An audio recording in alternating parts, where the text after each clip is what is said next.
Nah, kemudian kalau keluar madhi itu tidak terasa, baik sama laki-laki ataupun sama perempuan itu nggak terasa. Jadi tahu ujung-ujung ada gitu ya.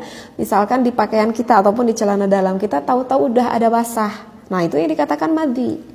Berbeda dengan keluarnya air mani. Kalau keluarnya air mani itu keluarnya itu akan terasa seperti itu. Lantas apa lagi ya? Kalau madhi perempuan dan laki-laki perbedaannya adalah biasanya kalau madhi laki-laki itu lebih sedikit, keluarnya lebih sedikit.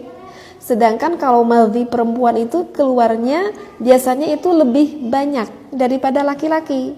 Tetapi walaupun banyak bagi seorang perempuan, maaf ya, kalau di laki-laki kan itu akan tampak terlihat tuh madhinya. Tetapi kalau madhi di perempuan itu walaupun agak cenderung banyak, tapi nggak akan terlihat. Karena ya karena di dalam kan yang perempuannya. Itu kenapa yang perempuan itu madhinya itu lebih banyak. Itu kan maksudnya adalah fungsinya justru agar lubrikasi itu agar nanti ketika sang suami mau memasukkan kepada sang istrinya, maka sang istrinya itu tidak terasa kesakitan karena udah ada basah, udah ada madhi itu, udah ada basah. Nah Allah ciptakannya seperti itu. Jadi kenapa air madhi itu lebih cenderung banyak daripada laki-laki, seperti itu. Kemudian apalagi ya yang barusan dibaca. Untuk ciri yang terakhir ini mungkin kalau misalkan seorang perempuan udah ngeluarkan madhi itu nggak akan terasa lemas. Jadi nggak akan terasa lemas gitu. Udah keluar madhi itu masih justru udah keluar madhi itu justru akan semakin apa ya? Akan semakin motah gitu istrinya.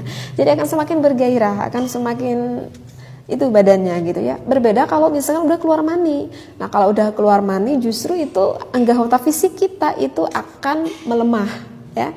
Jadi lilis lah istilah nama gitu ya. Nah itu adalah perbedaan dari mani dan juga madhi. Kemudian lantas kenapa sih kok kita tuh harus tahu perbedaan mani dan juga madhi? Kenapa kita harus tahu itu? Dikarenakan hukumnya itu berbeda, wahai para istri ataupun suami. Hukumnya beda itu maksudnya gimana? Karena kalau kita kan kebanyakan mayoritas di Indonesia itu kan bermadzhabnya bermadzhab Imam Syafi'i ya. Jadi saya menerangkan sesuai dengan mazhab Imam Syafi'i.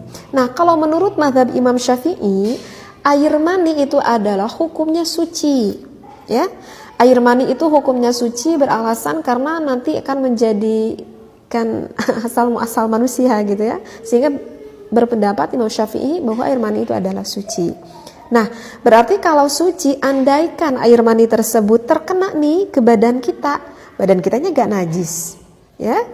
Andaikan kalau misalkan terkena ke pakaian kita, gitu ya, misalkan ke celana dalam atau ke apalah gitu ke pakaian kita, maka pakaian itu gak najis, terkena air mani itu, dan tidak mewajibkan kita untuk wudhu ketika keluar air mani, tetapi justru mewajibkan kita harus mandi besar ya. Kalau nggak mandi besar nanti kita terus membawa hadas. Nah itu adalah air mani.